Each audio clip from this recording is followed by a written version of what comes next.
Coralia, a mermaid with scales the color of twilight and a heart heavier than any anchor, was alone. Not merely solitary, but fundamentally, existentially alone. Her pod had long vanished, scattered by the creeping toxins that now choked the reefs of her berth. She drifted, a ghost in a dying world, her mournful song a lament for a lost home. Then she found it, a shimmer, a distortion in the water that pulsed with an energy she hadn't felt since she was a child, listening to the elder mermaids' tales of legend. She swam through the anomaly and gasped. Though mermaids didn't gasp, it was the closest she could come to expressing the awe that gripped her. Before her lay Aqua Marina, a city built of living coral that glowed with bioluminescent life. Structures spiraled towards the surface, interwoven with kelp forests that danced in perfect synchronicity. Merfolk, unlike any she had ever seen, moved with grace and purpose.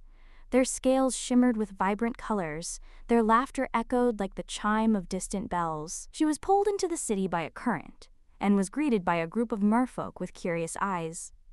They introduced themselves as citizens of Aqua Marina and lead Coralia to the city center. Coralia was welcomed with open arms by the Aqua Marinians.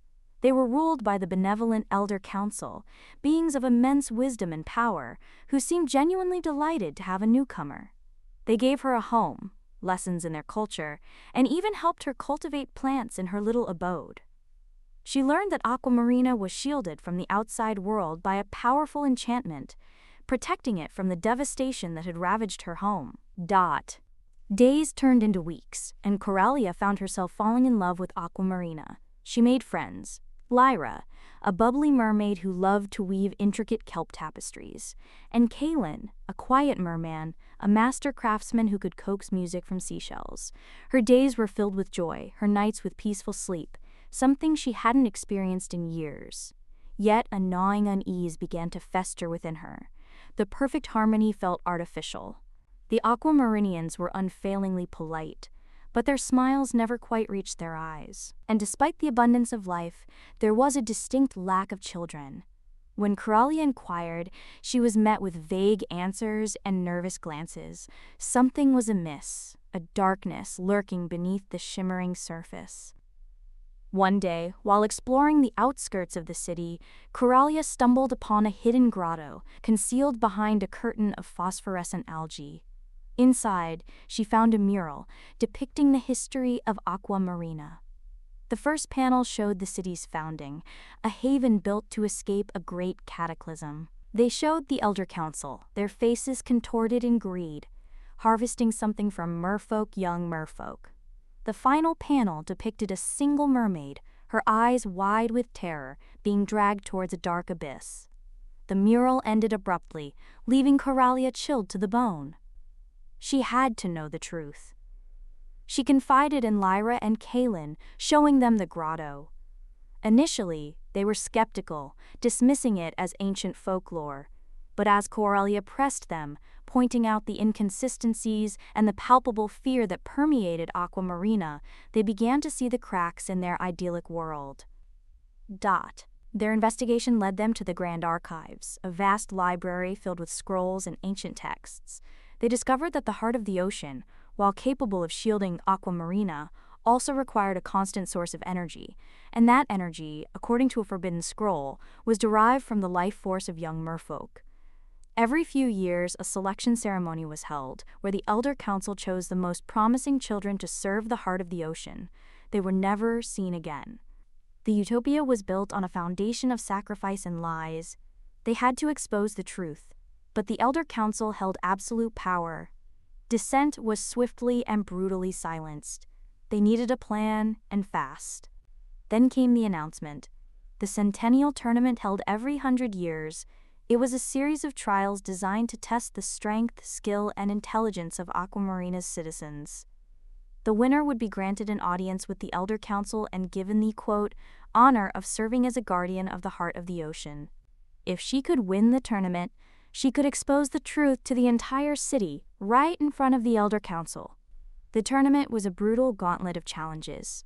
The first trial was the Abyssal Descent, a race to the deepest trench surrounding Aquamarina Coralia, with her years of surviving in the harsh depths, had an advantage, but so did many others.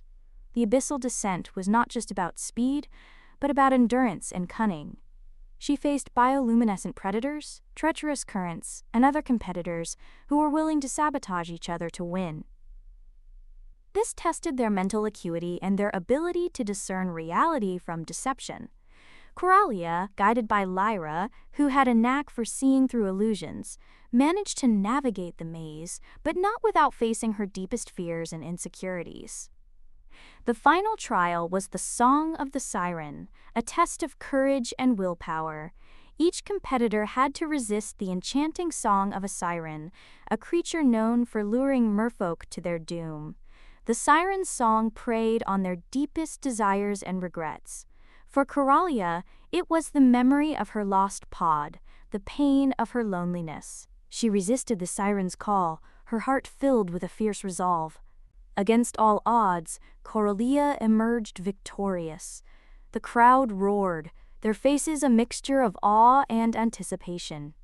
The Elder Council, their expressions inscrutable, summoned her to the Grand Temple, where the heart of the ocean pulsed with a hypnotic light. As Coralia stood before the Elder Council, surrounded by the entire city, she prepared to speak the truth. But before she could, the council began to chant, their voices rising in a crescendo that resonated with the heart of the ocean. She felt a strange pull, a draining sensation, as if her very life force was being sucked away. She realized the truth. The tournament wasn't just a test of skill. It was a way for the Elder Council to identify the strongest merfolk, the ones with the most life force, to be sacrificed to the heart of the ocean. She was meant to be the next offering, the one who would sustain the city's enchantment. Just when she thought all was lost, Lyra and Kaelin burst into the temple, leading a group of rebels who had learned the truth. Coralia, using the chaos to her advantage, swam towards the heart of the ocean. She knew that destroying it would destroy the enchantment, leaving Aquamarina vulnerable to the outside world. But it was the only way to stop the Council's reign of terror. With a surge of adrenaline, Coralia struck the heart of the ocean with all her might. The gem shattered, releasing a wave of energy that knocked everyone off their feet. The temple began to crumble, and the city shook. The enchantment that shielded Aquamarina flickered and died. The Elder Council, weakened by the destruction of the heart of the ocean, were exposed for their cruelty and greed. The Aquamarinians, freed from their control, were filled with anger and grief, but also with a newfound hope. Aquamarina was no longer a utopia, but it was free. The city was vulnerable, but it was also alive. The merfolk, guided by Coralia, Lyra, and Kaelin, began the arduous task of rebuilding their home, not on a foundation of sacrifice and lies, but on a foundation of truth and unity. She taught the Aquamarinians about the outside world, about the dangers that lurked in the depths, but also about the resilience of life.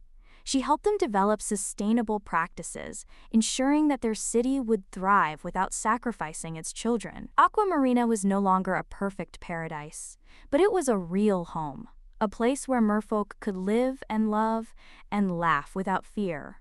And Coralia, the lonely mermaid who had stumbled upon a dark secret, became a beacon of hope, a symbol of resilience, and the heart of a new Aquamarina, a true utopia built on the ashes of a lie.